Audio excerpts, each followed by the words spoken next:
Onion parotta ഉണ്ടാക്കാൻ വളരെ എളുപ്പമാണ്. ഇതിന് കറിയുടെ ആവശ്യവും വരുന്നില്ല കേട്ടോ. ആദ്യം തന്നെ നമുക്ക് ചെയ്യേണ്ടത് ചപ്പാത്തിക്ക് മാവ് കുഴച്ച് വെക്കണം. അതിനുവേണ്ടി ഞാനിവിടെ 2 കപ്പ് ആട്ട എടുക്കുന്നുണ്ട്.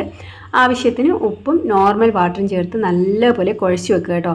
ഒരു അരമണിക്കൂർ റെസ്റ്റ് ചെയ്താലേ ഇത് മാവൊന്ന് സോഫ്റ്റ് ആയിട്ട് കിട്ടുകയുള്ളൂ. ഇല്ലെങ്കിൽ പൊറോട്ട ഉണ്ടാക്കുമ്പോഴത്തേക്ക് പൊട്ടിപ്പോവും. അതുകൊണ്ടാണ് നേരത്തെ കുഴച്ച് വെക്കാൻ പറയുന്നത്. ഈ സമയത്ത് ഒരു പൊട്ടറ്റോ, മീഡിയം സൈസ് പൊട്ടറ്റോ പുഴുങ്ങാനും കൂടെ വെക്കണം കേട്ടോ.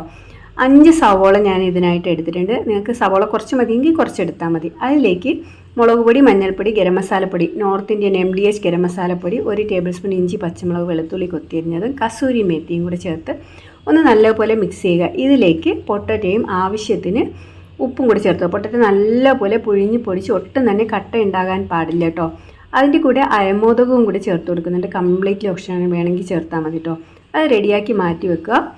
അപ്പം മാവ് നല്ല സോഫ്റ്റായിട്ട് കിട്ടിയിട്ടുണ്ട്. കുറച്ച് വലിപ്പത്തിലുള്ള ഉരുളകളാണ് നമുക്ക് വേണ്ടത്.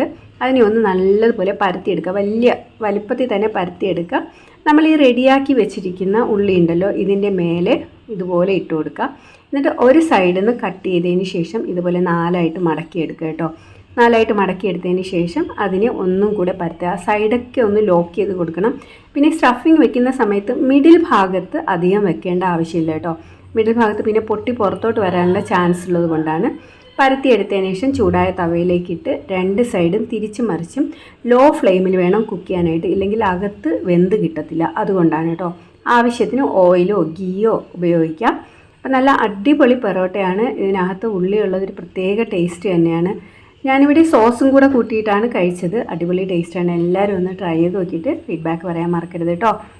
Thanks for watching.